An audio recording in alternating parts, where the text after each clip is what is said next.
네, 신규 소각장 건설과 관련해 전략환경영향평가 공청회가 열렸습니다. 전략환경영향평가 초안에 대해 주민들이 공청회 개최를 요구했기 때문에 열린 건데요. 정작 소각장 건설을 반대한 대다수의 주민들은 공청회장에 참석하지 않았습니다. 소각장 추가 건설과 관련해 여전히 서울시가 일방적으로 행정 절차들을 진행하고 있다며 공청회를 사실상 보이콧한 것입니다. 최세영 기자입니다. 먼저 기본도 지키지 않았다는 쓴소리가 나왔습니다. 지난해 1월 전략환경영향평가 기준이 바뀌면서 조사 항목이 추가됐는데 정작 서울시는 낡은 기준을 적용해 전략환경영향평가를 진행했다는 것입니다. 특히나 문제가 되는 부분은 다이옥신. 조사 항목에 다이옥신이 추가된 이유가 바로 소각장 때문이었는데 서울시는 이를 조사조차 하지 않았다고 지적했습니다. 우선은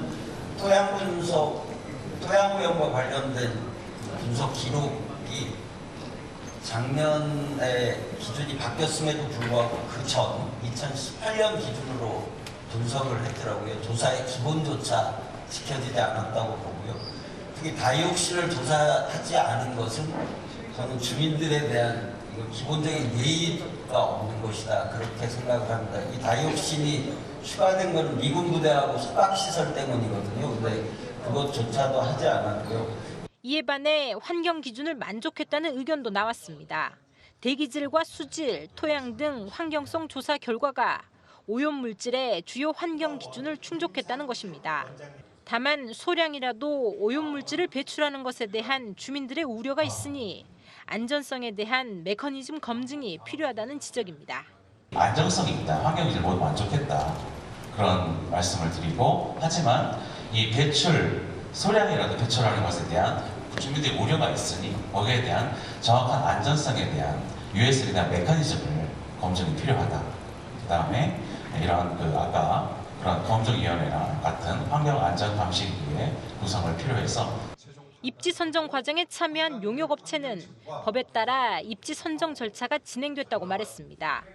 후보지들에 대한 다양한 특성 등을 고려했고 입지선정위원회의 의견을 받아 충분히 논의하고 최종 후보지를 결정했다고 설명했습니다. 입지 타당성 조사에서는 전 시설의 입지에 대해 해당 지역의 특성 등을 충분히 고려하고 입지선정위원회의 협의 의견을 반영해서 평가 항목에 대하여 객관적이고 신뢰성 있는 자료를 조사하고 그걸 정량화해서 점수화하는 요인이라고 보시면 되고요. 그래서 그 결과에 대해서 충분한 논의를 통해서 최종적으로 결정이 되는 것입니다. 한편 서울시는 기존 750톤 철거에 대한 계획은 여전히 내놓지 못했습니다. 난감합니다.